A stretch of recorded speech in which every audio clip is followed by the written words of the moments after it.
இதுவே நம் வாழ்வில் எதிர்கொள்ளும் சிந்தனைகளுக்கான சிகிச்சை.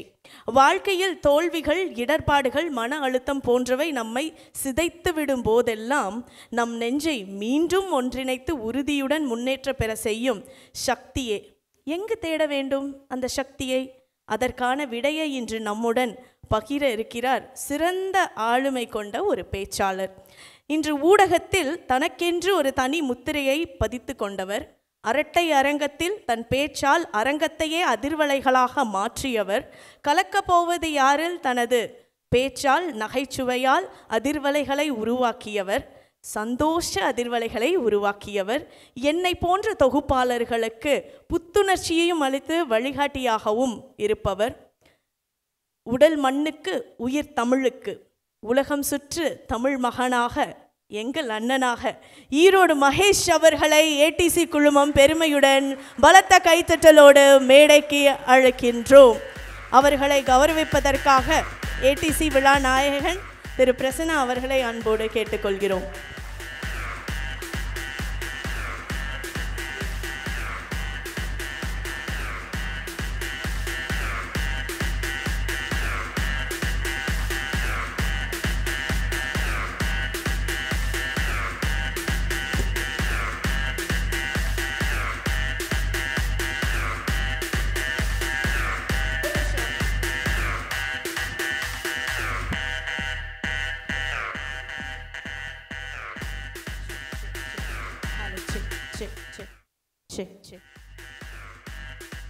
மீண்டும் ஒருமுறை உற்சாகமான கைத்தட்டலோடு மதிப்பிற்குரிய ஈரோடு மகேஷ் அவர்களுக்கு.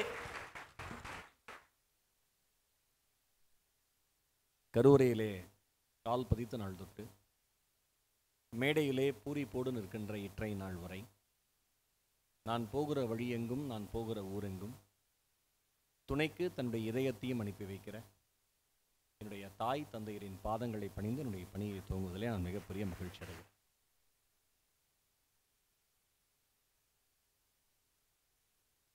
ஏடிசியினுடைய family meet, family annual meet அப்படி சொன்னால் கரெக்டாக இருக்கும்னு நினைக்கிறேன்.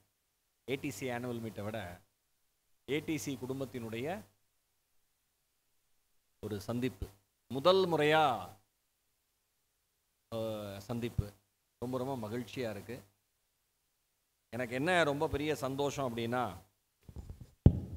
நேற்று கூட ஆஹா இதான் சிறப்புன்னு நினைக்கிறேன். ஆமாம், இது கொஞ்சம் நமக்கு துரோகம் பண்ண நண்பன் மாதிரி. ஆமாம், இது நம்மளை மாதிரி, நம்மளை நம்பி இருக்கலாம். அருமையாக இருக்குது. இப்படியே இருக்குது, வால்யூம் இப்படியே இருக்கட்டும், இதுக்கு மேலே ஏற்ற வேண்டாம், பர்ஃபெக்டாக இருக்குது. எனக்கு என்ன ஒரு பெரிய மகிழ்ச்சினா, நான் மேடை துறைக்கு வந்து கிட்டத்தட்ட ஒரு 99 நான் யூஜி, கிட்டத்தட்ட 25 வருஷம் அப்போ இருந்து நான் வந்து பட்டிமன்றம் எல்லாம் பேசுகிறேன். இந்த டிவியில் வந்ததுக்கப்புறம் ஒரு 15 வருஷமாக மேலே, 15 வருஷத்துக்கு மேலே, 18 வருஷம் ஆக போகுது. யார் எப்போ ப்ரோக்ராம் கூப்பிட்டாலும் கடைசியாக தான் என்னை பேச வைப்பாங்க.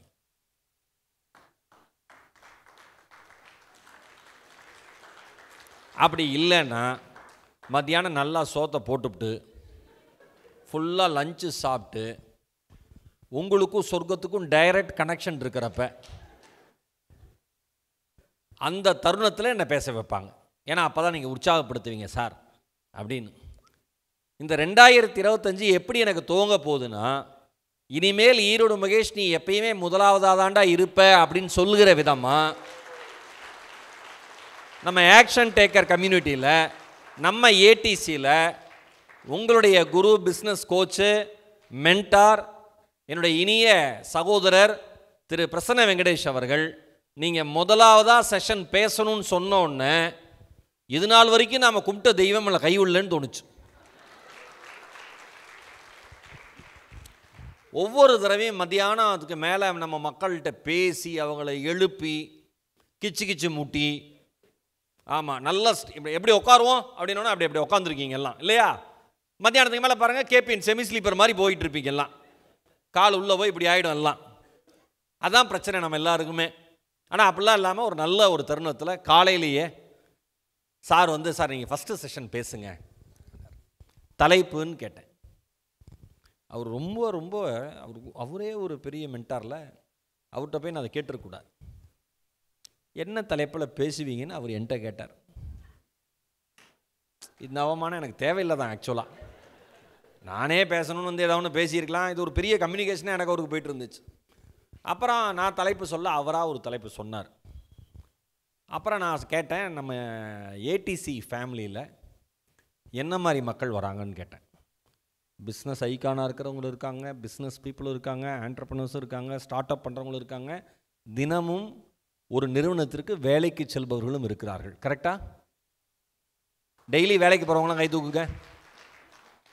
சரி, கை தூக்கணும் கீழே போட்டுருங்க. மற்றவங்களாம் டெய்லி வேலைக்கு போக மாட்டிங்களா? இதுதான் நம்மகிட்ட பிரச்சனையே. இதுதான் டெய்லி வேலைக்கு போகிறோம் கை தூக்குங்கன்னா, டெய்லி வேலைக்கு போகிறோம். மற்றவங்களாம் நாம் எங்கே சார் போகிறோம், நாம் தான் பிஸ்னஸ் பண்ணுறோமே, அது போய்க்கும் நாம் போய்க்கலாம் அப்படி. இதுதான் டெய்லி வேலை. அதுக்கு தான் அந்த கேள்வி கேட்டேன். என்னென்னா, வாழ்க்கை எப்படி உங்களை ரெடி பண்ணணும்னா, முதல்ல ஒரு விஷயத்தை சொல்லிடும், அதுக்கப்புறம் ஒரு கேள்வியை கேட்கும். அந்த கேள்வியை கேட்குறப்ப, அக்கா வாங்க பர்வீன் சுல்தான் அக்கா ஒரு அரங்கம் நிறைந்த கைத்தட்டல் நம்ம கொடுத்துடலாம்.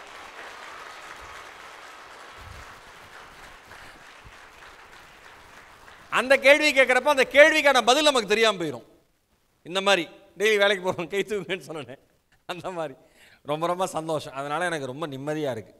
இன்னொன்று, நம்ம ஏடிசி ஃபேமிலி மீட்டை பொறுத்த வரைக்கும் நான் ரொம்ப வியந்து பார்க்கிற மனிதர்களோட மேடையை பகிர்ந்துக்கிறதுல எனக்கு மிகப்பெரிய மகிழ்ச்சி.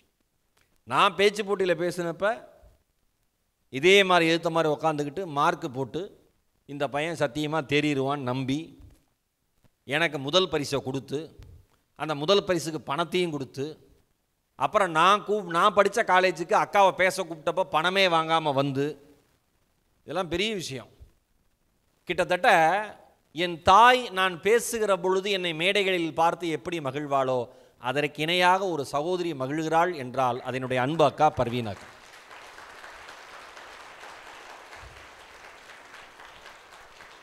அடுத்தது ஜெயந்தஸ்ரீ அம்மா வரப்போகிறாங்க. எனக்கு ரொம்ப பிடிச்ச ஒரு மதிப்புக்குரிய ஒரு தாய் அவங்க. இவங்களோடலாம் பேசுகிறதே எனக்கு ஒரு பெரிய மகிழ்ச்சின்னு நான் நினைக்கிறேன். இன்னொரு விஷயம் நான் எப்பயுமே நம்புகிறேன், ஒரு நாளில் நான் எவ்வளோ பேரை சந்திக்கிறனோ, எவ்வளோ முகங்களை தெளிவாக உற்று நோக்குகிறனோ, அது எல்லாமே ஒரு காரணம் இல்லாமல் இருக்காதுன்னு நான் நம்புவேன். அந்த காரணம் நல்லதாகவும் இருக்கலாம், இல்லைனா கரெக்ட், கெட்டதுன்னு சொல்ல வேண்டாம், நல்லதை நோக்கி இருக்கலாம். கெட்டது ஏன் நம்ம சொல்லிக்கிட்டு வருஷமே முடிய போகுது. கரெக்டாக? ஒவ்வொரு வருஷமும் நம்ம என்ன சொல்கிறோம், நியூ இயர் அப்போ வாழ்த்து என்ன சொல்கிறோம், இந்த வருஷம் கலகிறோம். சார் சொல்கிறாரு, ஜெயிக்கிறோம் செம்மையாக வாழ்கிறோம் சொல்கிறார்ல, ஜெயிக்கிறோம் செம்மையாக வாழ்கிறோம். சொல்ல சொல்ல நடக்கும், சொல்ல சொல்ல நடக்கும். வார்த்தைகளுக்கு அவ்வளவு சக்தி இருக்குது. சுதந்திரமே கிடைக்காம சுதந்திரம் கிடைச்ச மாதிரி பாரதி பாடினார்ல, சுதந்திரத்துக்காக போராடினார்ல காந்தி, சுதந்திரம் கிடைச்சிரும்னு. எப்படியாவது ஒரு கருப்பினத்தை சார்ந்த ஒரு மனிதன் இந்த நாட்டை ஆளுகிற ஒரு மாபெரும் சக்தியாக வந்துருவார்னு நினச்சார்ல Nelson Mandela, Martin Luther King, எல்லாருமே நினச்சது, பேசினது, நடந்தது. நமக்கு நாம் நினைக்கிறது, பேசுறது நடக்குது.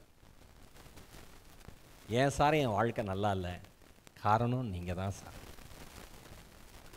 எப்படி சார் சொல்கிறீங்க, ஒரு வருஷத்துக்குள்ளே நான் நல்லா இருக்க மாட்டேன், நீயே 400 தடவை நம்புகிறேன். வாழ்கிறதுக்கு பதில் சார் அப்படியே நான் சொன்னேன் ஒருத்தர்கிட்ட, வாழவே பிடிக்கல சார் எனக்கு அப்படின்னாரு. போயிடுன்னு நான் ஏற்பாடு பண்ணுறேன் நல்ல மரணமாக உனக்கு. இப்போல்லாம் அந்த சர்வீஸும் ஆரம்பிச்சிருக்கேன், எந்த தொழில் நம்பி இல்லை. அது என்ன சார் இப்படி சொல்கிறீங்க, அபசகுணமான என்ன, யாரா ஃபஸ்ட்டு அபசகுணமாக பேசுனதுன்னு கேட்டேன். இல்லை நான் தான் சொன்னேன், அதுக்காக சாக முடியுமான்னு. கரெக்டாக? நம்ம ஆளுங்களுக்கு என்ன பிரச்சனைனா, வாழ்க்கை மீதும் தீவிரமான ஆர்வம் இல்லை, இறப்பின் மீதும் தீவிரமான ஒரு தீர்க்கமான ஆர்வம் இல்லை. ரெண்டுத்துக்கு நடுவில் வாழ்கிறான் பாருங்க, அதுதான் பிரச்சனை. சார் டார்கெட் எதுவோ இதை மாற்றணுமா? சரி, இதில் எப்படி இருக்கு, நல்லா இருக்கா? சந்தோஷம். அப்படியே இருந்ததுனா தான் எனக்கு கொஞ்சம் மனசு வருத்தமாக இருந்திருக்கும். ரைட், நல்லா இருக்கு. இப்போ டார்கெட்டில் கிளியராக இருந்தீங்கன்னு வச்சுங்களேன், என்றைக்கு பிரச்சனையே இல்லை. நான் காலையில் எழுந்து மினிமம் ஒரு 5 கிலோமீட்டர் வாக்கிங் போவேன். எவ்வளோங்க? 5 கிலோமீட்டர். அதாவது நம்ம ரூம்லேருந்து இங்கே நடந்து வர்றது, இங்கே நடந்து போகிறது, இதெல்லாம் ஸ்டெப்ஸில் கணக்கு வராது. வாக்கிங்காக 5 கிலோமீட்டர் போவேன். அதில் டாக்கிங் இருக்காது. சில பேர் வாக்கிங் பண்ணிவிட்டு 4 குடும்பத்தை அழிச்சிருவான், பார்த்துருக்கீங்களா? என்ன சார் அவன்லாம் இப்போலாம் சரியில்லையாமே, அவன் பிஸ்னஸ்லாம் எப்படி போகுது, அதெல்லாம் உருப்படா சார் எனக்கு தெரியாது அப்படின்னு நடந்து போகிறப்பே 4 பேரை மிதிச்சுக்கிட்டே போவான். அது வாக்கிங் இல்லை. சில பேர் ஹியூமர் பண்ணுவான், ஃபுல்லாக ரூமராகவே இருக்கும், பார்த்துறீங்களா? அது கிடையாது. வாக்கிங்னா ப்ராப்பர் வாக்கிங். நான் அசோக் நகரில் இருக்கேன் சென்னையில். நான் வாக்கிங் போகிறேன். அங்கே பக்கத்தில் ஆஞ்சநேயர் கோயில் இருக்குது. எனக்கு ஆஞ்சநேயர் அந்த உருவம் ரொம்ப பிடிக்கும். ஒரு விதத்தில் நம்ம மூதாதையர், ஒரு விதத்தில் மாபெரும் சக்தி வாய்ந்த ஒரு கடவுள். புராணங்களில் நம்ம படிச்சிருக்கோம். அந்த கம்பீரம், இந்த மாதிரி உடம்பு மட்டும் நல்லா வச்சிரு. தமிழ்ச்செல்வன் சார் சொன்னார்ல, உடம்பு நல்லா வச்சுக்கிட்டாவே வாழ்க்கை நல்லா இருக்கும்னார். அது கேட்க சாதாரணமாக இருக்கும், மிகப்பெரிய தத்துவம், மிகப்பெரிய தத்துவம் அது. உடம்பு நல்லா இருந்தால் வாழ்க்கை நல்லா இருக்குங்கிறது. இப்போ உங்கள் கையில் ஒரு 10 கோடி ரூபா கேஷாக இருக்குது சார், ஓகேவா? பணம் மட்டும்தான் சொன்னோனையுமே ஒரு சிரிப்பு கொடுக்கும். உங்கள்கிட்ட 10 கோடி ரூபா இருக்குன்னா உடனே எல்லாரும் அப்படி செய்கிறோம்ல. ஏன்னா அது ஒரு சந்தோஷம்தான். அது சம்பாதிக்கிறோமோ சம்பாதிக்கலையோ, வருதா வர, அதை கேட்டால் ஒரு மகிழ்ச்சி. இப்போ லாட்ரி சீட்டில் அமெரிக்காவில் ஒரு அம்மாவுக்கு 88 கோடி விழுந்துச்சு. 88 கோடி. அந்த அம்மாவுக்கு 84 வயசு. இப்போ ஏன் நீங்கள் சிரிக்கிறீங்க? உங்களுக்கு என்ன சந்தோஷம்னா, அந்த அம்மா போகிற காலத்தில் அது கிடச்சிருக்கு அப்படின்னு ஒரு அல்ப சந்தோஷம். நம்மளுக்கு கிடைக்கல, அவங்களுக்கு கிடச்சிருக்கு. இதை டீ கடையில் 2 பேர் படிச்சுட்டு, நான் நெல்சன் மாணிக்கம் ரோடு சென்னையில் இருக்கேன். அந்த டீ கடையில் ஒருத்தர் பேப்பரில், என்ன அநியாயம் பாருங்களேன், எதுங்க இந்த அம்மாவுக்கு 88 கோடி எதுக்குன்னு கேட்குறேன். 2 பேர் நான் போய் கவனிக்கிறேன். நான் அதில் ஒருத்தர் சொல்லார், அதுலேருந்து ஒரு 2 கோடி நமக்கு வந்தா, எங்கள் அமெரிக்காவில் லாட்ரியில் கிடச்ச பணம் நெல்சன் மாணிக்க ரோடு டீ கடையில் இருக்கிற இந்த இந்திய நாட்டு பிரஜைக்கு ஆன்லைன் ட்ரான்ஸ்ஃபர் பண்ணிட்டா இவர் வாழ்க்கை சுகமாயிடுமா? உழைக்கணும்னு அப்பயும் என்ன இல்லை. கரெக்டா? மறுபடியும் பாயிண்ட்டுக்கு வரேன். பணம் தான் அந்த மேஜிக்கை பண்ணும். கேட்டால் சந்தோஷத்தை கொடுக்கும். ஆஞ்சநேயர் கோயிலை போய் கும்பிட்டுட்டு மறுபடியும் நடந்து வரேன். யாசகர்கள் இருக்காங்க. ஆஞ்சநேயர் கோயில் வாசலுக்கு முன்னாடி யாசகர்கள் இருக்காங்க, பிச்சை எடுக்கிறவங்களாம் இருக்காங்க. நான் அப்படி போகிறப்ப ஒருத்தர் ஐயா அப்படின்னார். அவர் புதுசாக என்ட்ரி அந்த கேங்கில், நியூ என்ட்ரி அவர். அதுக்கு பக்கத்தில் இருக்கிறவர் சொல்கிறாரு, சார் வாக்கிங் வந்திருக்காரு, பர்ஸ் எடுத்துகிட்டு வந்திருக்க மாட்டார்.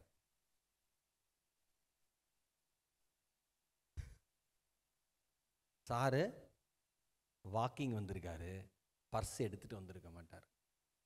அவங்களுக்கு தெரியுது எவன்கிட்ட காசு இருக்கும், எவன்கிட்ட காசு இருக்காதுன்னு. சாதாரணமாக யாசகம் எடுக்கிறவங்க அவ்வளோ கிளாரிட்டியோடு இருக்கிறாங்க. தனக்கு தெரிஞ்சதை பக்கத்தில் இருக்கிறவருக்கு எஜுகேட் பண்ணுறாரு. இந்த மாதிரி ட்ராக் ஷூட்டு போட்டுட்டு, ஷார்ட்ஸ் போட்டுட்டு, ஷூ போட்டுட்டு எவனாவது தீவிரமாக நடந்தானா அவனே தீவிரமாக இருக்கான், அவன்கிட்ட நீ தீவிரமாக எதையும் கேட்காத, உனக்கு 10 பைசாக்கு பிரயோஜனம் இல்லை அப்படின்னு கிளாரிட்டி யார்கிட்ட இருக்கு? அந்த யாசகர்கிட்ட, பிச்சைக்காரங்கிட்ட இருக்கு. நாமும் ஒரு விதத்தில் இந்த வாழ்க்கையிடம் பிச்சை கேட்டுக்கொண்டே தான் இருக்கிறோம். கரெக்டா? இந்த வார்த்தை கடினமான வார்த்தை இல்லை, உண்மையான வார்த்தை.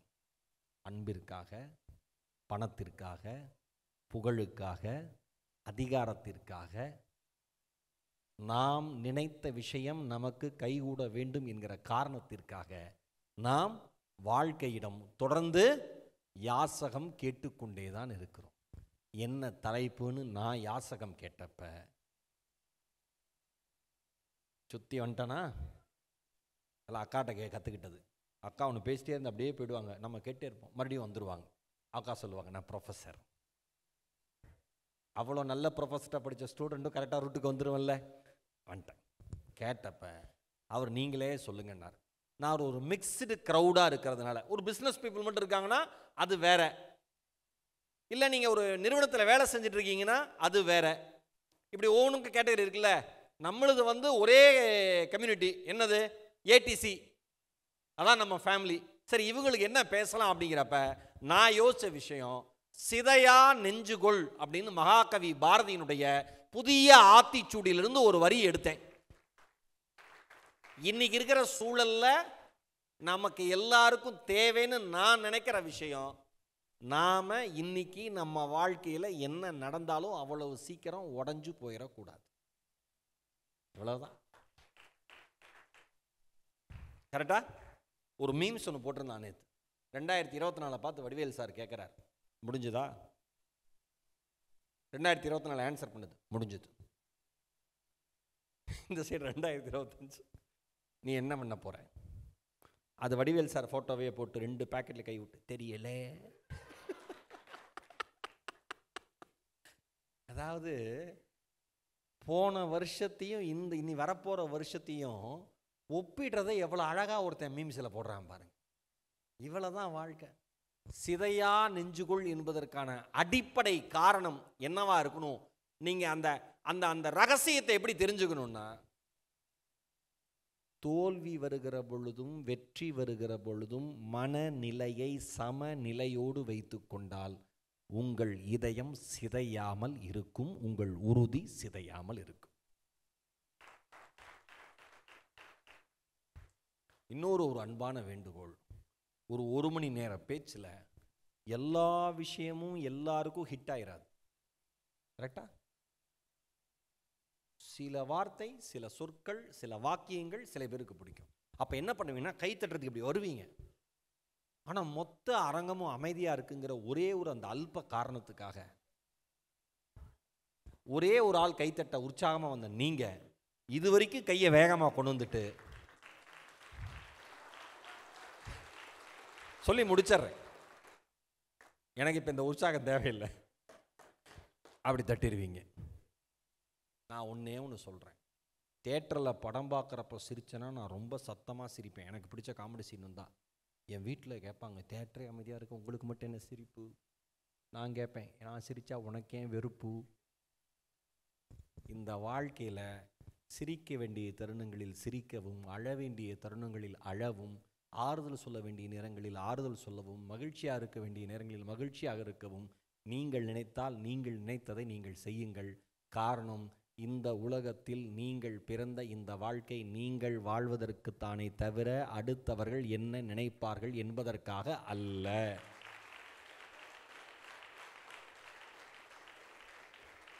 கரெக்டா? எதுக்குன்னா, இதுக்கப்புறம் நிறைய ஸ்பீக்கர்ஸ் வர போகிறாங்க. எல்லாருக்கும் அந்த மைண்ட் செட்டில் நீங்கள் இருக்கணும். இந்த பின்னால் இருக்கிறவங்களுக்குலாம் ஒரு வசதி, நம்மளை தெரிஞ்சு கண்டுக்க மாட்டாங்கன்னு அப்படி நினைக்காதீங்க. நான் 6 அடி கரெக்டாக 181 சென்டிமீட்டர் மேடை போட்டிருக்காங்க. கடைசியில் இருக்கிற ஒரு சட்டை கலர் வரைக்கும் எனக்கு தெரியுது. கண்ணு எனக்கு ஷார்ப்பு, புத்தி அதை விட ஷார்ப்பு. அடுத்தவங்க விஷயத்தில், என் விஷயத்தில் அக்காவுக்கு தெரியும். நான் எல்லாத்தையும் அது வேற. அதனால தான் இந்த தலைப்பே கொடுத்தேன், சிதையா நெஞ்சுகொள் அப்படிங்கிற தலைப்பே அதனால தான் கொடுத்தேன். Sir simple sir. வாழ்க்கையில் எதுவுமே இல்லைன்னா கூட சில பேர் மகிழ்ச்சியாக இருக்காங்க. என்ன காரணம்? எங்கள் அப்பாட்ட கேட்டேன், அப்பா வாழ்க்கையில் எதுவுமே இல்லைப்பா, அவன் சந்தோஷமாக இருக்கான்ப்பா, இருப்பான்டா, ஏன்பா? அவன்கிட்ட தான் எதுவும் இல்லையே. இவ்வளோ எங்கள் அப்பா பதிலே. என்னப்பா இப்படி சொல்கிறேன்? ஆமாண்டா, நாம் தான் கதவை பூட்டணும், பீரோவை பூட்டணும், லாக்கர் நம்பர் ஓடிபி ஞாபகம் வச்சுக்கணும், அது கரெக்டாக போடணும், இன்செர்ட் பண்ணுறப்ப பின்னாடி பார்க்குறானான்னு பார்க்கணும். அவனுக்கு ஒன்றுமே பிரச்சனை இல்லையே. அப்போ சம்பாதிக்கலைன்னா சந்தோஷமாக இருக்கலாமா? அது கிடையாது. எங்கள் அப்பா சொன்னார், அது கிடையாது. உன்னிடம் இருக்கும் பொழுது நீ எவ்வளவு மகிழ்ச்சியாக இருக்கிறாயோ, இல்லாத பொழுதும் அவ்வளவு மகிழ்ச்சியாக இருந்தால் நீ நினைத்ததை விட உயர்ந்த இடத்திற்கு இயற்கை உன்னை அழைத்து செல்லும். நம்ம எல்லாருக்கும் என்ன பிரச்சனை அப்படின்னா, ஒரு இடத்துல வேலை செய்கிறோம், இல்லை ஒரு பிஸ்னஸ் நடத்துகிறோம், நம்ம நினச்ச மாதிரி வாழ்க்கை போகிறப்ப அது நல்லா இருக்குது. ஆனால் நினச்ச மாதிரி வாழ்க்கை போகாதப்ப 20 வருஷம் ஒரு கம்பெனியில் ஒர்க் பண்ணியிருப்போம், 20 ஆண்டு காலம் வேலை பார்த்து அந்த கம்பெனி மூலமாக நம்ம வாழ்க்கை நல்லா இருந்திருக்கும், நம்ம குடும்பம் நல்லா இருந்திருக்கும், நம்ம குழந்தைங்க படிச்சிருப்பாங்க, இது எல்லாமே நடந்திருக்கும். ஆனால் அந்த கம்பெனியில் இருக்கிற ஒரு உயரதிகாரிக்கும் நமக்கும் ஒரு சின்ன முரண்பாடு வரப்ப, இவ்வளோ வருஷம் இந்த கம்பெனிக்கு உழைச்சேன், எனக்கு மரியாதை இல்லை, இனிமேல் இந்த கம்பெனி நல்லா இருக்காது அப்படிங்கிற வார்த்தை உங்கள் வாயிலிருந்து வந்துருச்சுன்னா, சாரி டு சே திஸ், உங்கள் வாழ்க்கை அடுத்த நிமிடத்திலிருந்து நன்றாக இருக்காது. நீங்கள் எதை இந்த உலகத்திற்கு தருகிறீர்களோ அதைத்தான் இந்த உலகமும் உங்களுக்கு தரும்.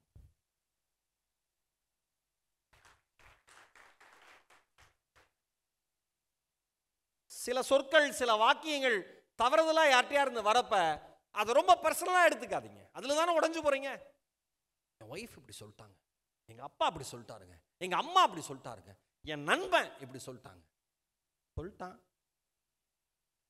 நீ எல்லாம் ஒரு மனுஷனாயான்னு கேட்டுருச்சு ஒரு அம்மா புருஷனை பார்த்து. புருஷன் அல்ல, உங்களை பார்க்கல சார், பிரச்சனை சார் அப்படின்னு. அக்கா தான் உங்களை பார்த்தாங்க, நான் பார்க்கல. நீலாம் ஒரு மனுஷனாயா, நீலாம் ஒரு புருஷனாயான்னு கேட்டிருந்தா கூட வருத்தப்பட்டிருக்க மாட்டான் நம்ம. ஏன்னா பல பேர் இருக்கா, நானும் ஒருத்தன் இருந்துப்பான். மனுஷனாயான்னு கேட்டுருச்சு. வெளியில் வராரு, ஃப்ரெண்டுகிட்ட கால் பண்ணி, மச்சான் எங்கே இருக்கு, வாடா. என்னடா, உடனே உன்னை பார்த்தாகும், வேலையாக இருக்கேன். அப்போ நான் மட்டும் என்ன வேலை இல்லாமல் இருக்கேன், வாடா. ஃப்ரெண்ட்ஸ்லாம் அப்படி தான் பேசுவோம். என்ன மச்சான், வாழ்க்கையை வாழ பிடிக்கலடா. ஏன்டா, காலையில் என் பொண்டாட்டி என்னை பார்த்து நீலாம் ஒரு மனுஷனாயான்னு கேட்டு. இவ்வளோதான் கேட்குமா அவன் பொண்டாட்டி? அவனுக்கு ஆச்சரியம், ரொம்ப கம்மியாக. நெக்ஸ்ட் டைம் சண்டை போடுறப்ப ஃபோனை ஆனில் வச்சுட்டு வைக்கிறேன், யார்ட்டையும் சொல்லாத, உனக்கு கிடைச்சதெல்லாம் வரும். யாரு? நம்ம. உன்னை இவன் அப்படியா, நம்ம பொண்டாட்டி டீசெண்டாக தான் திட்டிருக்காளோ.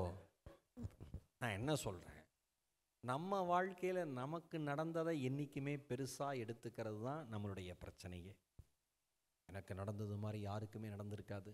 அப்படி சொல்கிறவனை ஒரு காஃபி ஷாப்பை கூப்பிட்டு போய், செலவானாலும் பரவாயில்ல, நான் கூட உங்களுக்கு ஜிபே பண்ணுறேன், உட்கார வச்சு என்ன நடந்ததுன்னு மட்டும் கேளுங்களேன். 10 பைசாவுக்கு பிரயோஜனம் இல்லாத ஒரு விஷயம் நடந்திருக்கும். ஆனால் அவன் வாழ்க்கை முழுக்க சொல்லி வாழ்கிற நாட்களை எல்லாம் நரகமாக்கி வாழாமையே போயிடுவான். எனக்கு மட்டும் ஒருத்தர் சோகமாக இருந்தார். ஏன் சார் சோகமாக இருக்கீங்கன்னு. போங்க சார்னாரு. சரின்னு போயிட்டேன். போகிறீங்க, என்னடா பண்ணணுன்னு கேட்டேன். கேளுங்க, அதான் கேட்டேன், நீ தானே போக சொன்னால் போயிருவீங்களா சார்? அவ்வளோதான் பழக்க வழக்கமா? சரி உட்காந்து என்ன நடந்தது சொல்லுங்கிறேன். சொன்னால் புரியாது சாருங்கிறான். எனக்கு ஒன்றும் ஏன்டா இப்படிலாம், என்ன இருக்கிற பிரச்சனை பத்தாது, இது வேற. எனக்கு புரிஞ்சுப்பேன் சார், தமிழ்லேயே பேசுங்க, தமிழ் தான் எனக்கு புரியும், மற்ற மொழி எனக்கு புரியாது. இல்லை எனக்கும் தமிழ் தான் தெரியும். அப்போ சொல்லுங்கள் சார். எனக்கு நடந்தது மட்டும் உங்களுக்கு நடந்ததுன்னா மகேஷ் சார் இப்படி அது என்ன அப்படின்னா என்ன சார்ண்ணே, செத்துருவீங்கிறான். நான் கேட்குறேன், ஏன் சோகமாக இருக்கேன்னு ஒருத்தனை கேட்டதுக்குக்கா நான் ஏன் சாகணுங்கிறேன். இது எந்த விதத்தில் நியாயம்? நீ ஏன் சோகமாக இருக்கேன்னு ஒருத்தன் கேட்டா நீ செத்துருவேன்னா இது என்ன காலங்காலத்தில் எனக்கு தேவையாது. உடனே சரி மனசை கல்லாக்கிட்டு அப்படிதான் சார் சிரிக்கணும், கண்களில் நீர் வர சிரிக்கணும். அதுதான் வைரமுத்து சார் சொல்லுவார், கவிப்பேரரசு வைரமுத்து, சிரித்து சிந்துகிற கண்ணீரில் உப்புச்சுவை தெரிவதே இல்லைம்பார். அதுக்கு உப்புச்சுவை கிடையாது, சிரித்து சிந்துனா சந்தோஷமா. சரி சொல்லுங்கிறேன், அடுத்ததும் சொல்ல மாட்டேங்கிறான். எனக்கு நடந்தது இன்னொருக்கு நடக்கவே கூடாது சார், எனக்கு நடந்தது இந்த உலகத்தில் யாருக்கும் நடக்கக்கூடாது. சரி சார் என்ன நடந்தது? அது புரியாது சார், மறுபடியும் முதல்ல இருந்தாடா. ஏன்னா சொல்வதற்கு ஒன்றுமே இல்லை. நான் ஒன்றே ஒன்று சொல்கிறேன், நம் வாழ்க்கையில் நாம் சந்திக்கிற பிரச்சனைகள் நமக்குத்தான் பெரிதாக தெரியுமே ஒழிய அடுத்தவர்களுக்கு அதை பற்றிய கவலையே இல்லை என்பதை எப்பொழுது நீங்கள் புரிந்து கொள்கிறீர்களோ உங்களை நீங்களே தேத்திப்பீங்க. நமக்கு பிரச்சனை என்னன்னா, நம்ம ஆறுதலை, கனிவை, உற்சாகப்படுத்துகிற வார்த்தைகளை எப்பயுமே அடுத்தவங்க கிட்ட இருந்து எதிர்பார்க்குறோம்ல, அது பிரச்சனை. எப்பயுமே எல்லாரும் சப்போர்ட் பண்ணிட்டே இருக்க மாட்டாங்க. இப்போ ஏடிசியில் மார்னிங் எத்தனை மணிக்கு சார் நம்ம செஷன் ஆரம்பிக்குது? 5 மணிக்கு ஆரம்பிக்குது. எவ்வளோ நேரம்? 1 மணி நேரம். 5 to 6 ஒரு செஷன் ஆரம்பிச்சு முடிச்சோம். அந்த நாளே உற்சாகமாக இருக்கணும்னு பண்ணுறாரு. 5 மணிக்கு எந்திரிக்கிறப்பயே இன்னைக்கு நாள் உற்சாகமாக இருக்கும்னு நினச்சி எந்திரிச்சவங்க எத்தனை பேர்? சும்மா கையை தூக்கக்கூடாது. நீங்கள் கை தூக்கி தான் ஆகணும், நீங்கள் தான் பண்ணுறீங்க. கொஸ்டின் பேப்பர் கொடுத்துட்டு யாருக்கு எல்லா கொஸ்டினுக்கு ஆன்சர் தெரியும், டீச்சரே கையை தூக்கினா எப்படி இருக்கும்? தூக்கிட்டாங்க. சில பேர் கையை தூக்கல, அது கரெக்டுங்கிறேன், அது நல்லது, நேர்மையான விஷயம். 4:45 அலாம் அடிக்கும், பார்ப்பீங்க 4:45 5 நிமிஷம் 4:50. ஆன்லைன் தானே, குளிக்க வேண்டாம். குளிச்சுட்டு தான் வரணுமா? நாம் என்ன பாத்ரூமா போயா பார்க்குறோம்? 4:55. ஆனால் குளிச்ச மாதிரி காமிச்சிக்கிறதுக்கு நம்மகிட்ட நிறைய விஷயம் இருக்கு. குளிச்ச மாதிரியே காமிச்சிக்க நம்மகிட்ட நிறைய விஷயம் இருக்கு. ஆமாம், அம்மா சொல்கிறாங்க. ஒரு இப்போ நம்ம வந்து அவங்கவுங்க மத நம்பிக்கைப்படி இப்போ இந்து வந்து டக்குன்னு ஒரு வியூதி வச்சிங்கன்னா, ஆஹா என்ன ஆகா பல்லு விளக்காம கூட வச்சிருக்கலாம், நமக்கு தெரியாது. 5 மணிக்கு அவர், ஆனால் அவர் என்னன்னா 3:30 மணி 3 மணிக்கு வந்துடுறாரு. அப்புறம் 1 hour மெடிடேஷன் பண்ணுறாரு. அதுக்கப்புறம் உங்களுக்கு செஷன் எடுக்க உட்கார்றாரு. கரெக்டா? டிசிப்ளின் அப்படிங்கிற வார்த்தை சார், ஒழுக்கம் அப்படிங்கிற வார்த்தை சாதாரணமாக இருக்கும் கேட்க. கரெக்டா? கரெக்டா சார்? ஒரு வருஷம் முழுக்க ஏடிசியில் 5 மணிக்கு ஒரு மனுஷன் செஷன் ஆரம்பிக்கிறாரு. ஒரு வருஷம் முழுக்க நீங்கள் எல்லாருமே 5 மணிக்கு செஷன் உட்காந்துருக்கீங்க. கேட்க வெளியில் இருக்கிறவங்களுக்கு சாதாரணமாக இருக்கும். சார் டெய்லி 5 மணிக்கு செஷன் நான் உட்காந்துறேன் சார். வெளியில் வீட்டில் சொல்லி பாருங்க, ஒய்ஃப்ட்ட இல்லை ஹஸ்பண்ட்ட குழந்தைங்கிட்ட. சரி, அவங்களுக்கு புரியாது. ஏன்? ஒன்னே ஒன்று சொல்லவா, ஒரு வருடம் முழுக்க ஒரே ஒரு ஒழுக்கத்தை தீவிரமாக உங்களால் பின்பற்றி செயல்பட முடிந்தால் நான் எழுதி தருகிறேன், இந்த வாழ்க்கையும் இந்த வெற்றியும் உங்களுக்கானது.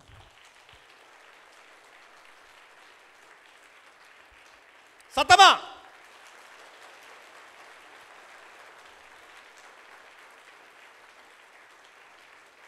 சாதாரணமா இருக்கும். டிசிப்ளின்ங்கிற வார்த்தை ஃபாலோ பண்ணி பாருங்க, பின்பற்றி பாருங்க, முடியவே முடியாது. எவன் எதிர்த்தாலும் அவனிடம் அன்பாக இரு. காந்தியடிகள் சொல்லிட்டாரு. பீரங்கி குண்டு எடுத்துட்டு வந்தாலும் ஏத்த மாதிரி வெற்று மார்போடு நின்னாரு. சாதாரணமா இருக்கும் கேட்க. நின்று பாருங்க, சுற்றுவானு பயத்திலே செத்துருவான் பாதி பேர். துப்பாக்கி எடுத்து ஒருத்தர் நிக்கிற சுடுறான்னு நிக்கிறான் சார், சுடு அப்படின்னு போய் நிற்பீங்களா?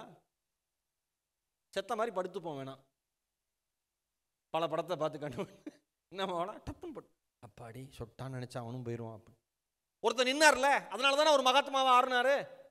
ஒரு பொண்ணு பஸ்ஸில் ஏறி என்ன உட்கார விட மாட்டாங்க சார் அப்படின்னு மார்ட்டின் லூதர் கிங் ஜூனியர் சொல்லிச்சுட்டே, எல்லாரும் பஸ்ஸில் ஏறாதீங்கடா, எல்லாருமே பப்ளிக் டிரான்ஸ்போர்ட் அவாய்ட் பண்ணுங்கடா, டாக்ஸியில் போங்கடா, நடந்து போங்கடா, பார்த்துடலாம்டா. கருப்பினத்தை சார்ந்த ஒருவன் பேருந்தில் அமர வாய்ப்பில்லைனா இந்த உலகத்தில் நம்ம எவனுமே உட்கார விடக்கூடாதுடா, புரட்சி பண்ணுவோண்டான்னு சொன்னார்ல மார்ட்டின் லூதர் கிங் ஜூனியர். வரலாற்றில் நிற்கிறாரா? ஒரு கொள்கையை பின்பற்றுவது ஒழுக்கம், ஒரு நேரத்தை பின்பற்றுவது ஒழுக்கம், வார்த்தையை பின்பற்றுவது ஒழுக்கம், வேலையை சரியாக செய்வதும் ஒழுக்கம். அப்படிதான் நம்மளை பிராட்டப் பண்றாங்க. நம்ம தான் எங்க கேட்கறோம்? கஷ்டப்பட்டு ஏறி மெயின் ரோட்ல விடுறானுங்க, சர்வீஸ் ரோட்டுக்கு போயிருது பஸ். வாடா வாடா வாடா, இதாண்டா இப்படிதாண்டா இப்படிதாண்டா சொல்றாரு. இந்த இடத்துல ஏறிடுறா, பைபாஸ் வந்துட்டாங்கிறார். பைபாஸ் ஏத்துறதுக்குள்ள ஏத்தி விடுறவருக்கு பைபாஸ் சர்ஜரி பண்ணிடுவாங்க போல இருக்கு. தடுமாறு வந்துரு வந்துரு வந்துரு வந்துரு ஏறி பஸ் போயிட்டே இருக்கும். ஏதோ ஒரு இன்சிடென்ட் நடந்துட்டோம், அந்த இன்சிடென்ட் அந்த பஸ்ஸுக்கு நடக்காது. எழுத்த மாதிரி ரோட்டில் வர ஒரு பஸ்ஸுக்கு நடந்தால் இவன் பதட்டம் ஆயிடுவான். ஐயோ எனக்கு இப்படி ஆயிடுமோ, எனக்கு இப்படி ஆயிடுமோ, என்ன ஆச்சு அந்த பஸ்ஸுக்குங்கிறான். இவனுக்கு ஏதோ ஆயிடுச்சு. வாழ்க்கை தான். அடுத்தவர்களுக்கு நடந்த விபத்து ஒருபோதும் நமக்கு நடக்காது. நமக்கு நடந்த விபத்தும் ஒருபோதும் அடுத்தவருக்கு நடக்காது. அவரவர் கவனிப்பில் அவரவர் வாழ்க்கை இருந்தால் அவரவர் வாழ்க்கை வரமாக மாறிப்போகும் என்பதில் தெளிவாக இருங்கள். சிம்பிள். நம்ம பிரச்சனையே நமக்கு ஏற்படுற பாதிப்பில் நாம செதஞ்சு போறது ஒண்ணு, அடுத்தவனுக்கு ஏற்படுற பாதிப்பு நமக்கு நடந்துருமோன்னு நினைச்சே செதஞ்சு போறது ஒண்ணு.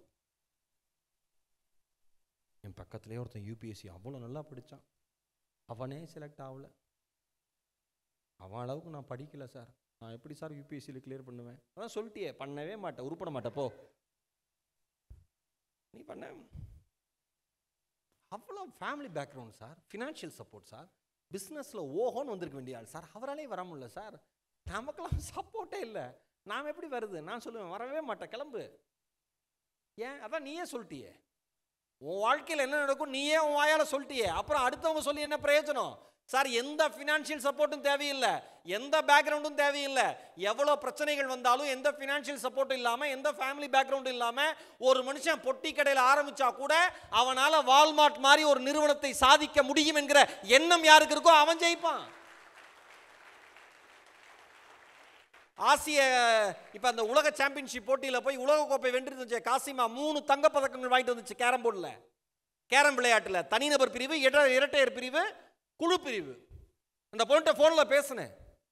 அவங்க அப்பாட்ட ஃபோனில் பேசினேன். சொந்த ஆட்டோ கிடையாது, சொந்த வீடு கிடையாது, பயிற்சி செய்வதற்கு நல்ல இடம் கூட கிடையாது அந்த பிள்ளைக்கு. அவங்க அப்பா கேரம் போர்டு விளையாடுவார், இன்ட்ரெஸ்ட். அதை பார்த்து பார்த்து இந்த பொண்ணுக்கு ஆர்வம். நீ விளையாடுறா சொல்லன்னு உற்சாகப்படுத்தியிருக்காரு. அந்த பிள்ளை விளையாண்டுருக்கு. அந்த பிள்ளை பேட்டி கொடுத்துருக்கு. பதற்றமான இறுதி ஆட்டம்ங்கிறதுல அந்த பிள்ளை ஒரு பேட்டி கொடுத்துருக்கு. என்ன தெரியுமா கொடுத்துருக்கு?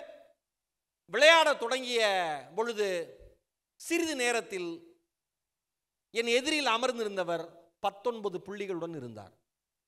நான் அப்பொழுது 0 இருந்தேன். ஆப்போசிட் டீமு அங்கே உட்காந்துருக்கிறவன் ஆப்பனண்ட்டு 19 பாயிண்ட்ஸ். நம்ம தலைவி நல்ல வேளை அவங்க அப்பா புத்திசாலி, புண்ணியவான், காசிமாவோட அப்பா. நம்மளாக இருந்தால் விளையாண்டு கிழிச்சது போதும் வான்னு உலகக்கோப்பையிலே நம்ம நம்ம குழந்தைங்கள நம்ம தானே பண்ணுறோம். ஏன்னா வீட்டில் இருக்கிறவங்க எல்லாருமே நியூட்டனும் மேரி கியூரியும், ஐசக் நியூட்டன் மேரி கியூரிக்கு பிறந்த குழந்தைங்க. அது உள்ள நுழைஞ்சோன்னா லேபில் ஆராய்ச்சி பண்ணி நோபல் வாங்கி வெளில போயிடும். உனக்கு உங்கள் 2 பேருக்கும் பிறந்தது படிக்கிறதே பெருசு. இதில் வியாக்கியானம் வேற குழந்தைங்க மேலே. நீ உருப்பட மாட்டே, நல்லா சொல். அப்படிதான் இருக்கணும் அம்மா அப்பானா. நீ எங்கே உருப்பிடுவ, நீ நல்லா இருப்பியா, நீ எல்லாம் வழங்கவே மாட்ட, உங்கள் அப்பா எவ்வளோ கஷ்டப்பட்டான் தெரியுமா, உங்கள் அம்மா எவ்வளோ கஷ்டப்படுறா தெரியுமா. அந்த குழந்தை தெரியுது, அந்த குழந்தை நினைக்குது நான் ஏன் இவ்வளோ கஷ்டப்படுறேன் இவங்ககிட்ட மாட்டிக்கிட்டு. 19 புள்ளிகள். நான் 0 இருந்தேன். சிறிது நேரத்தில் நானும் 24 புள்ளிகள், எதிரில் அமர்ந்திருப்பவரும் 24 புள்ளிகள். சிறிது பதட்டமாகத்தான் இருந்தது, சிறிது பதட்டமாகத்தான் இருந்தது. ஒற்றை விஷயத்தை மறுபடியும் மறுபடியும் யோசித்தேன். ஒற்றை விஷயத்தை மறுபடியும் மறுபடியும் யோசித்தேன். மீண்டும் இந்த இடத்தில் வந்து அமர்வேனா என்கிற எண்ணம் எனக்கு துளியும் இல்லை. ஆனால் கிடைத்த இடத்தை விடவும் மனது இல்லை.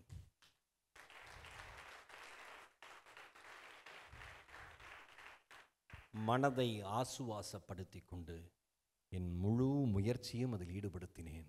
இன்றைக்கு காசிமா என்கிற அந்த சகோதரி தமிழகத்திற்கு பெருமை சேர்த்த 3 தங்கப் பதக்கங்களை அள்ளி கொண்டு வந்திருக்கிறாள் என்பது வரலாறு.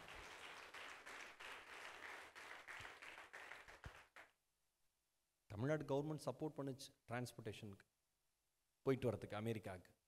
ஜெயிச்சதுக்கப்புறம் இப்போ 1 கோடி ரூபா கொடுத்துருக்காங்க அந்த குழந்தைக்கு. விளையாட்டுத்துறை அமைச்சர் 1 கோடி, 1 லட்சம் ரூபாயை 4 மாதம் அல்ல 1 வருடம் ஆட்டோ ஓட்டி சம்பாதித்தாலும் அதனுடைய மீதத்தை 1 லட்சம் ரூபாயை மீதமாக, புரியுதா, சேவிங்ஸாக பார்க்கறதுக்கு அந்த குடும்பத்துக்கு பல வருடங்கள் ஆகும். ஆனால் வாழ்க்கை தன் மீது வறுமையின் காரணமாக சூழலை எவ்வளவு அழுத்தினாலும் இது எக்ஸ்டர்னல் ப்ரெஷர், இன்டர்னல் ப்ரெஷர் இல்லை அப்படின்னு அந்த குழந்தை புரிஞ்சுக்கிட்டதுனால 3 தங்கப்பதக்கங்களை கொண்டு வந்துச்சு. புதுவண்ணாரப்பேட்டையே கோலாகலமாச்சு. சுதந்திரம் கிடைச்ச மாதிரி கொண்டாடி தீர்த்துது. நீங்க யோசிச்சு பாருங்க, நமக்கு எல்லாமே இருக்கு, ஆனா ஒரு அழுத்தத்தில் வாழ்ந்துட்டே இருக்கும். நமக்கு எல்லாமே இருக்கு, கரெக்டா? குறைஞ்சபட்சம் 2 வீலர்லையாவது போயிட்டு வரதுக்கு வசதி இருக்கா சார்? 3 வேளை சாப்பிட வசதி இருக்கா சார்? ஏடிசி ஃபேமிலி மீட்டில் வந்து தாஜ் ஹோட்டல் உட்காந்து ஒரு செஷன் அட்டன் பண்ணுற அளவுக்கு வசதி இருக்கா சார்? இவ்வளவும் வச்சுக்கிட்டு வாழ்க்கையை நம்ம எவ்வளவு வெறுக்கிறோம். எதுவுமே இல்லாமல் அந்த குழந்தை வாழ்க்கையை எவ்வளவு நேசிச்சது. அவர்கள் வெற்றிக்கும் நம் தோல்விக்கும் இதுதான் காரணம், வேறு எதுவும் இல்லை. அவ்வளோதான். நான் அடிக்கடி சொல்லுவேன், நம்மளுடைய பெரிய பிரச்சனை என்ன அப்படின்னா, நம்மிடம் இல்லாததை குறித்து தொடர்ந்து நாம் இறைவனிடமும் இயற்கையிடமும் பேசிக்கொண்டே இருக்கிறோம். நம்மகிட்ட இல்லாத குறித்து தொடர்ந்து இறைவன்ட்டையும் இயற்கைட்டையும் நாம பேசிக்கிட்டே இருக்கோம். ஆனால் இருப்பது குறித்த நன்றியை ஒருபோதும் சொன்னதாய் வரலாறு இல்லை. கிராட்டிடியூட் பிராக்டிஸ்ங்கிறாங்கல்ல, நன்றி சொல்லுகிற அந்த பயிற்சி நமக்கு இல்லவே இல்லை. 1 வருஷம் வந்து சக்ஸஸ்ஃபுல்லாக நடத்தி இந்த ஏடிசியை இன்னைக்கு எல்லாம் சந்திச்சிருக்கீங்க. எல்லாரும் எவ்வளோ நாள் வந்து ஆன்லைன்லேயே இருந்தீங்க, நேர்லேயே வந்திருக்கீங்க சார். 1 வருடமும் நம்ம தொடர்ந்து வந்துட்டோம் சார். எவ்வளோ பெரிய விஷயங்க சார், எவ்வளோ சாக்ரிஃபைஸ் அதுக்கு நம்ம பண்ணியிருப்போம் சார் அப்படின்னு வந்ததுக்கப்புறம் யாரோ ஒருவருக்கு கை கொடுத்து கொண்டீர்களா? இந்த அரங்கத்தில் இருக்கிறவங்க கேட்குறேன். இவ்வளோ தானே, கொஞ்சம் பேர் தானே, ஏன் மீதி பேர் பண்ணல? நீங்கள் எல்லாருமே சாதனையாளர்கள் தானே சார். நீங்கள் 5 மணிக்கு எந்திரிச்சு அந்த செஷன் அட்டன் பண்ணுறது டாஸ்க்குனா, இன்னொருத்தர் 5 மணிக்கு எந்திரிச்சும் அட்டன் பண்ணுறது டாஸ்க்கு தான். உங்கள் எல்லாரையும் எந்திரிக்க வச்சு அட்டன் பண்ண வைக்கிறது இவருக்கு எவ்வளோ பெரிய டாஸ்க்கு. கரெக்டா? 5 மணி செஷன் ஆரம்பிக்கிறதுக்கு அவர் 5:30க்கு வந்து, சாரி இன்னைக்கு ½ hour லேட் ஆச்சுன்னா நாளைக்கு நீங்கள் 6:30க்கு வருவீங்க செஷன் முடிஞ்சோடனே. எல்லாமே டாஸ்க்கு தானே. ஒன்னே ஒன்று சொல்லவா, இந்த வாழ்க்கையில் ஒருத்தருக்கு ஒருத்தர் தேத்திக்கிறது எப்படி தெரியுமா நடக்கும்? அடுத்தவர்களுடைய சாதனையை நீங்கள் பாராட்டுகிற பொழுது உங்களுடைய சாதனையை பாராட்டுவதற்கு இந்த உலகம் தயாராக இருக்கிறது என்பதை மனதில் வைத்துக் கொள்ளுங்கள். அப்ரிஷியேட் பண்ணுங்க, கிராட்டிடியூடா இருங்க, நன்றி உணர்வோட இருங்க.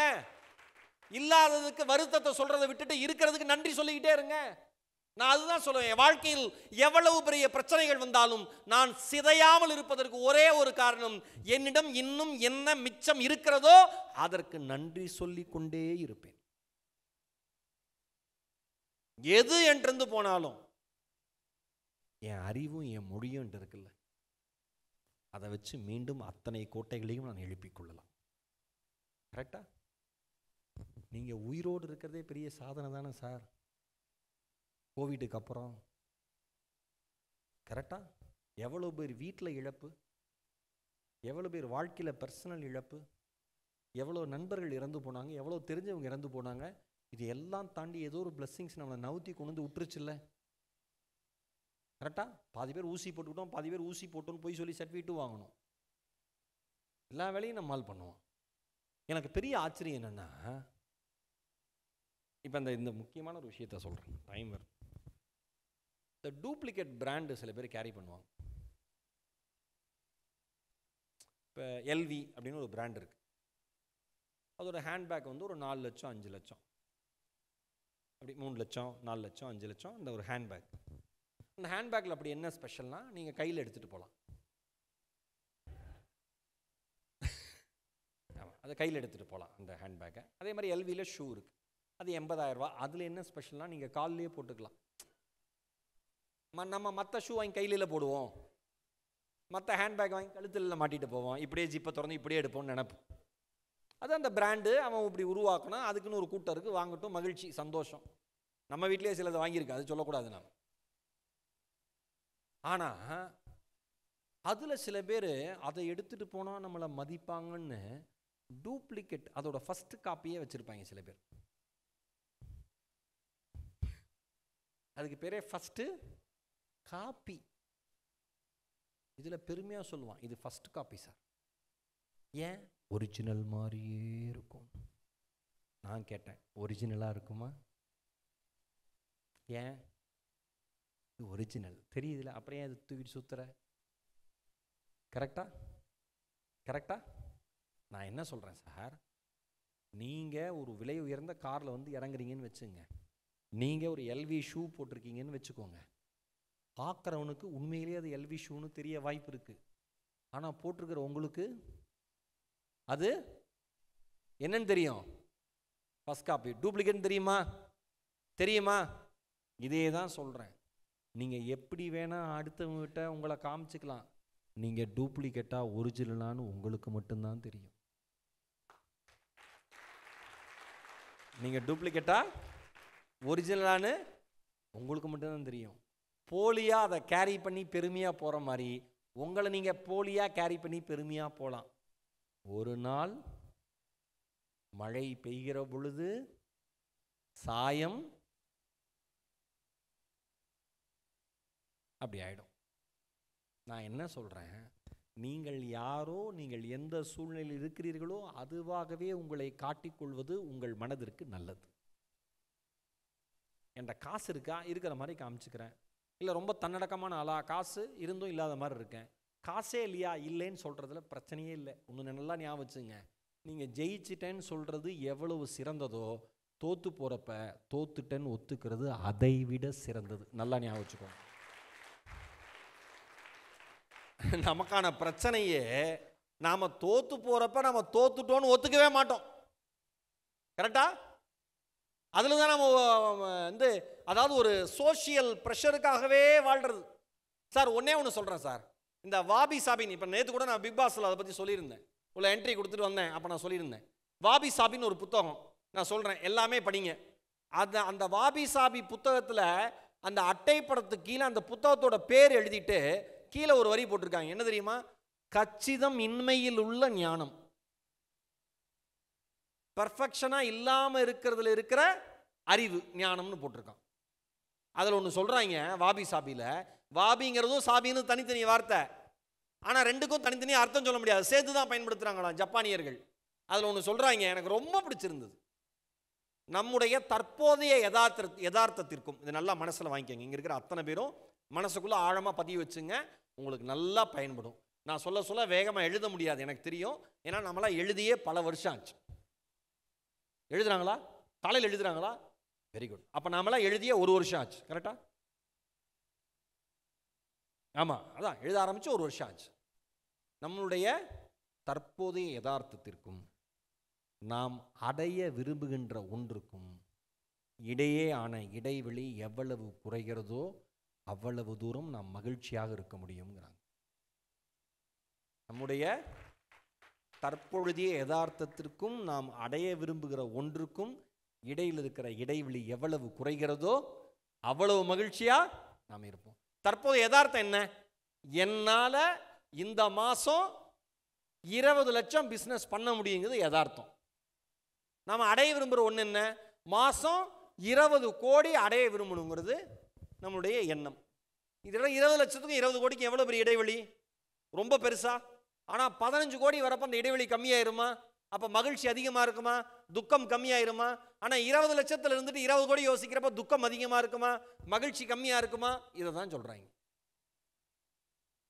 நான் அடிக்கடி சொல்லுவேன், நீங்கள் ஆசைப்படுறது தப்பே இல்லை, ஆனால் ஆசைக்கு தகுந்த மாதிரி தகுதியை வளர்த்துக்கணுங்கிறது ரொம்ப ரொம்ப முக்கியம்.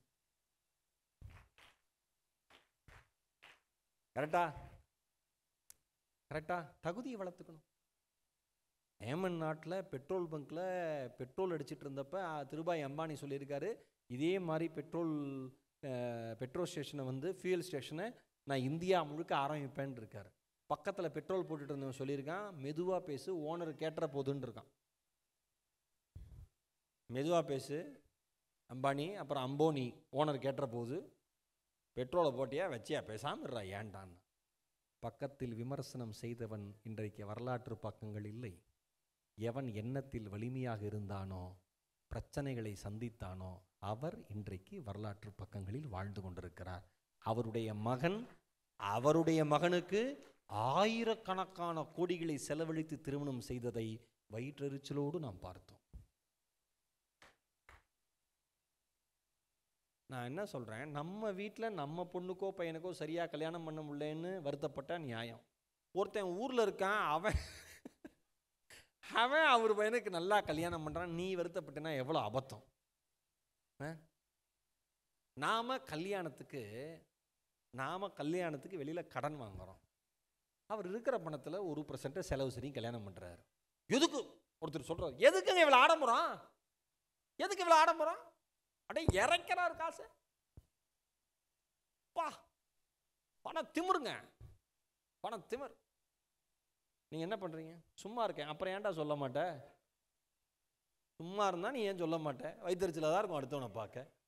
நான் என்ன நினைக்கிறேன், அம்பானி அந்த ஃபேமிலி அளவுக்கு நம்ம ஃபேமிலியில் வெட்டிங் பண்ணலைன்னாலும் நம்ம பரம்பரையிலேயே யாரும் பண்ண முடியாத அளவுக்கு நம்ம குழந்தைங்களுக்கு ஒரு சிறப்பான வாழ்க்கையை நம்ம அமைச்சு கொடுக்கலாம்ல. அந்த எண்ணம் அதை பார்த்து வந்தால் நல்லா இருக்கும்ல. நமக்கு வரதெல்லாம் தலைகீழாக இருக்கும். அதான் நான் சொல்கிறேன், நீங்கள் எக்ஸ்டர்னல் ப்ரெஷரில் காயப்படுறது ஒன்று, இன்டர்னல் ப்ரெஷரில் காயப்படுறது ஒன்று. ரெண்டையும் சேர்ந்து நீங்கள் ட்ராவல் பண்ணி போயிட்டே இருக்கீங்க. சார் ஒன்றுமே இல்லை, அந்த சென்னையிலேருந்து திண்டிவனம் வரப்போ சாருக்கு தெரிஞ்சிருக்கும், அக்காவுக்கு தெரிஞ்சிருக்கும், திண்டிவனத்துக்கு முன்னாடி 99 கிலோமீட்டர் காஃபி ஷாப்னு ஒன்று இருக்குது. கரெக்டா? எவ்வளோ பேருக்கு இதில் தெரியும் அந்த காஃபி கடையை? ரைட். ஒரு 4 மாதம் 5 மாதத்துக்கு முன்னாடி ஒரு செய்தி, அங்கே நிறுத்தியிருந்த வால்வோ கார் எரிஞ்சு போச்சு. ஒன்று நிறுத்திட்டு சாப்பிட போயிருக்காரு, எரிஞ்சு போச்சு, புகுன்னு தீப்பத்தி எரியுது. ஒரு 4 நாள் முன்னாடி அந்த இடத்துல நிறுத்தி சாப்பிட்றேன். அந்த ஓனர் மனோன்னே அவருடைய மகள் தங்கச்சி, ஆனால் வாங்கினான்னு வரவேற்று அவங்க பேசிகிட்டு இருக்காங்க. இந்த மாதிரி கார் எரிஞ்சு போச்சுண்ணே, நியூஸ்லாம் வந்துச்சு. அப்படியாம்மா, எனக்கு தெரியலையம்மா அப்படின்னு. ஆமாண்ணே, அந்த கார் அப்படியாம்மா, என்னம்மா ஆச்சு அப்படின்னே. பயங்கரமாக எரியுதுண்ணே, கொழுந்து விட்டு எரியுதுண்ணே. திடீர்னு அந்த கார் ஓனரு காஃபி குடிச்சுக்கிட்டு இருக்காராங்க. கார் எரியிறப்ப பதட்டமே ஆகலையா. அவர் சொன்னாராம், ஆனால் நல்ல எரிஞ்சிருச்சே, என்ன பண்ணாராம். நாமளா இருந்தா ஐயோ நாம எரிஞ்சிருப்போம் ஐயோலையே. கார் எரியறதுக்கு முன்னாடி நாம் எரிஞ்சிருப்போம். அப்புறம் தங்கச்சிட்டு கேட்டேன், ரைட்டுமா, அவர் இன்சூரன்ஸ் பண்ணியிருப்பார், வந்துடும். உனக்கு மேலே கூரை ஷீட்டெல்லாம் போயிருக்கு. ஆமாண்ணே போயிடுச்சு. திருச்சிக்கிட்டே சொல்லுது, ஆமாண்ணே போயிடுச்சு. எல்லாம் நைட்டாக வச்சு சரி பண்ணிட்டோன்னே. அடுத்த நாள் வழக்கம் போல் பிஸ்னஸ் ஆரம்பிச்சிருச்சு. அசந்து போனேன்.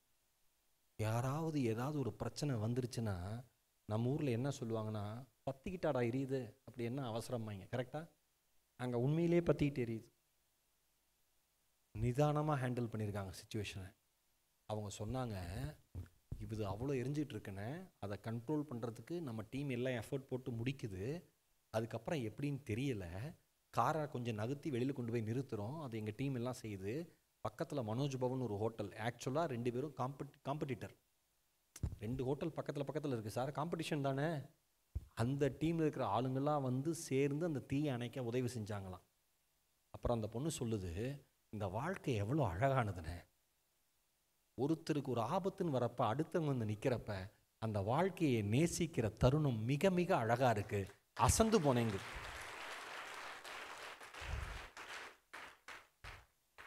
நீங்கள் ஒன்று கொடுத்துருந்தானே தான் சார் அங்கேருந்து அது வரும். நீங்கள் ஒன்று கொடுத்தாதானே சார் அங்கேருந்து அது வரும் இல்லையா. ஹைவேயில் விசில் அடிச்சுக்கிட்டு என் ஹோட்டலுக்கு வாங்கன்னு ஒரு செக்யூரிட்டி நின்று கூப்பிட்டுக்கிட்டே இருப்பார்ல இல்லையா. நீங்கள் போய் எங்கள் காரை நிறுத்தி சாப்பிட போகிறீங்கள, சாப்பிட்டு கிளம்பி போகிறீங்கள, சாப்பிட போகிறதுக்கு முன்னாடி நிறுத்தி, அண்ணே நல்லா இருக்கீங்களா, நீங்கள் சாப்பிட்டீங்களான்னு மட்டும் கேளுங்க. அந்த மனிதனுக்கு ஒரு நாளுக்கு தேவையான எனர்ஜி உங்கள் ஒரு வார்த்தையிலிருந்து கிடைக்கும் என்பதை மறந்து விடாதீர்கள். இந்த வாழ்க்கை ரொம்ப ரொம்ப அழகானது. எந்த சிச்சுவேஷன் வந்தாலும் இந்த வாழ்க்கையினுடைய சூழலிலிருந்து உங்களை நீங்கள் மிக மிக எளிமையாக காத்துக்கொள்ள முடியும். நீங்க நினைச்சது வர வரைக்கும் நீங்க அதை தோல்வி நினைக்காம இல்லை தோல்வியை சந்திச்சாலும் துவண்டாம போராடினீங்கன்னா ஜெயிச்சிடலாம்.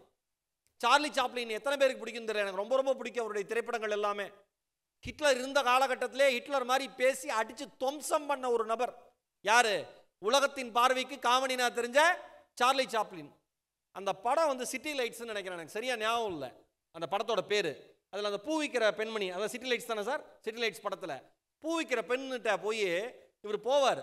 அந்த அந்த ஒரே ஒரு முதல்ல சந்திக்கிற அந்த காட்சி எத்தனை டேக் தெரியுமா எடுத்திருக்காங்க? சார்லி சாப்ளின் 450 டேக் எடுத்தார். 450 டேக்ஸ் அந்த பெண்ணை முதல்ல போய் சந்திக்கிற காட்சிக்கு மட்டும்.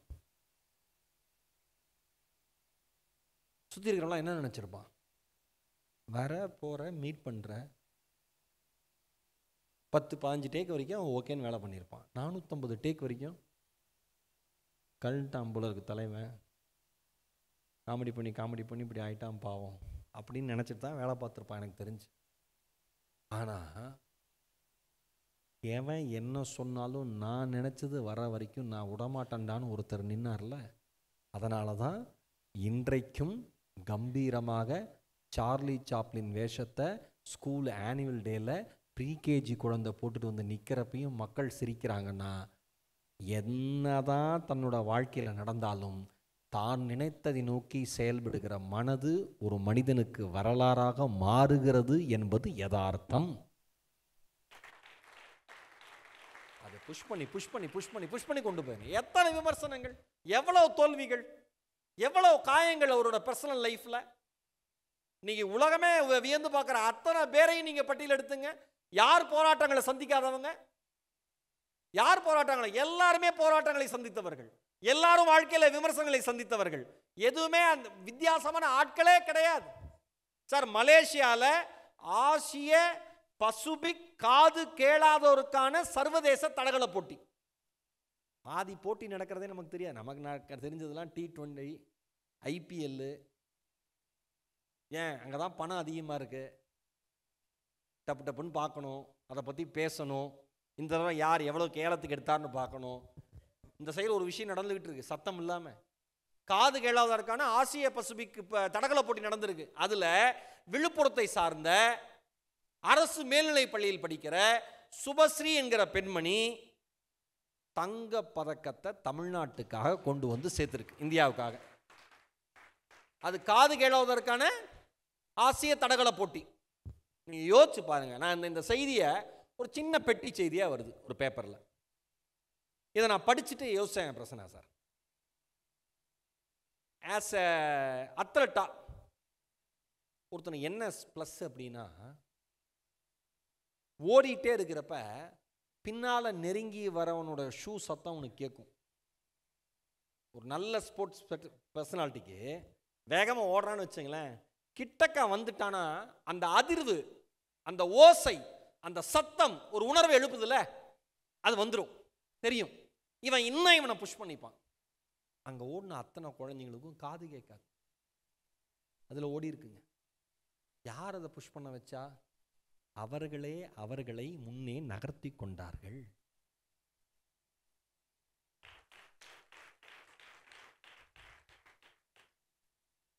காது கேட்குது, கண்ணு தெரியுது, வாய் பேச முடியுது, கால் நடக்கிறதுக்கு இருக்கு, கை நல்லா இருக்கு, நல்லது மட்டும் செய்ய முடியல. இதில் வேற சோஷியல் மீடியா ஏதாவது பார்த்துட்டா வாவ், லைக்கு, ஷேர். ஆமாம், தமிழ்னா இருந்தால் ஷேர் பண்ணுங்க. நான் ஐரோப்பாவிலடா பிறந்தேன், தமிழ் வீடியோ தமிழன் தானே பார்ப்பான், வேற எவன் பார்ப்பான்? எப்படி ஒரு மேஜிக் நடக்குது? ஓட்டப்பந்தயம், வாழ்க்கை ஒரு ரன்னிங் ரேஸ் தான் சார். வாழ்க்கை ஒரு ரன்னிங் ரேஸ் தான். நீங்கள் களத்தில் நிற்கிறீர்கள், உங்களுக்கான லேன்ல, உங்களுக்கான இடத்துல நிற்கிறீங்க. ஓடுன்னு இந்த வாழ்க்கை சொன்னதுக்கு அப்புறம் தான் நீங்க பிறக்கிறீங்க, ஓட ஆரம்பிக்கிறீங்க.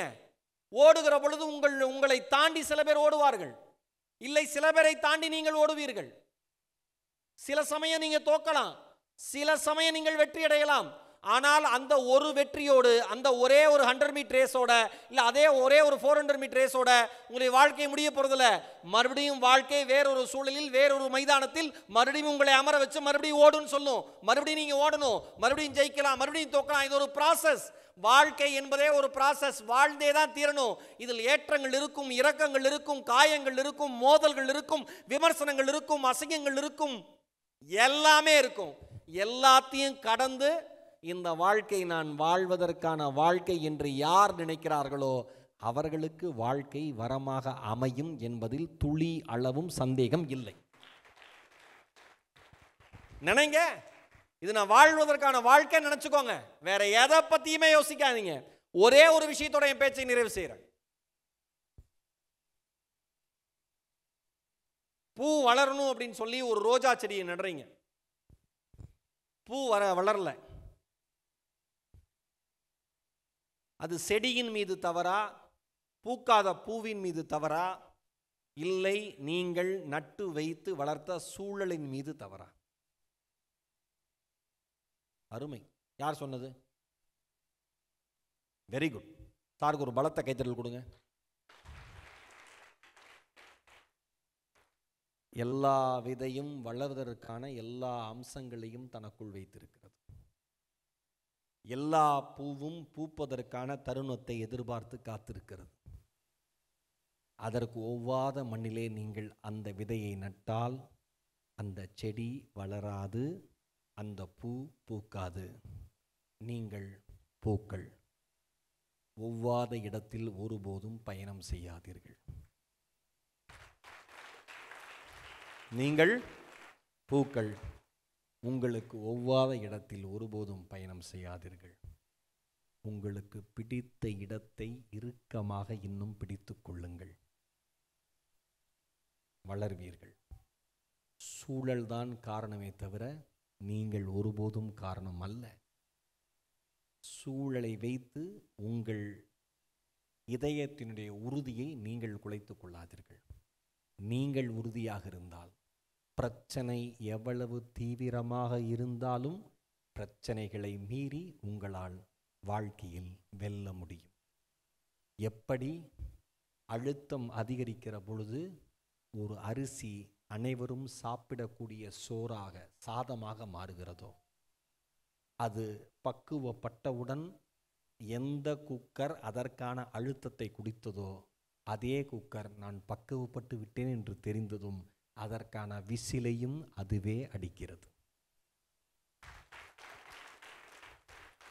எந்த குக்கர் உங்களை பக்குவப்படுத்துவதற்கு அழுத்தத்தை கொடுத்ததோ, அதே குக்கர் நீங்கள் பக்குவப்பட்டவுடன் இவன் பக்குவப்பட்டு விட்டான், இவள் பக்குவப்பட்டு விட்டாள் என்று அதற்கான விசிலையும் அதுவே அடிக்கிறது. ஒரு குக்கருக்கு இருக்கிற பக்குவம் கூட ஒரு மனிதனுக்கு இல்லை என்றால் நாம் வாழ்வதே வீண். வாழ்க்கை உங்களை அழுத்துவது உங்களை சிதைக்க அல்ல, செதுக்க மட்டுமே என்பதை புரிந்து கொள்ளுங்கள். அப்படி வாழ்க்கை உங்களை செதுக்குகிற பொழுது, சில சமயம் அழுத்தத்தினுடைய தீவிரம் அதிகரிக்கிற பொழுது சிறிது சோர்ந்து போகலாம். அந்த சோர்ந்து போகிற தருணங்களில் உங்களை வளர்ப்பதற்கான அந்த ஒற்றை மழைத்துளி போல, சிறிய நீரூற்று போல இந்த ஏடிசி கம்யூனிட்டியும் உங்களுடைய மென்டார் திரு பிரசன்ன வெங்கடேஷ் அவர்களும், நீ இந்த அழுத்தம் உனக்கான அழுத்தம், இந்த சூழலுக்கான அழுத்தம் உன்னை பக்குவப்படுத்தத்தான் என்று சொல்லி உங்கள் தோளை தட்டி கொடுத்து கொண்டே இருப்பார்கள். நீங்கள் பக்குவப்பட்டவுடன் உங்களுக்காக அடிக்கப்படுகிற முதல் விசில் அவருடைய விசிலாக இருக்கலாம் என்பதை மட்டும் மனதிலே பதிய வைத்துக் கொள்ளுங்கள்.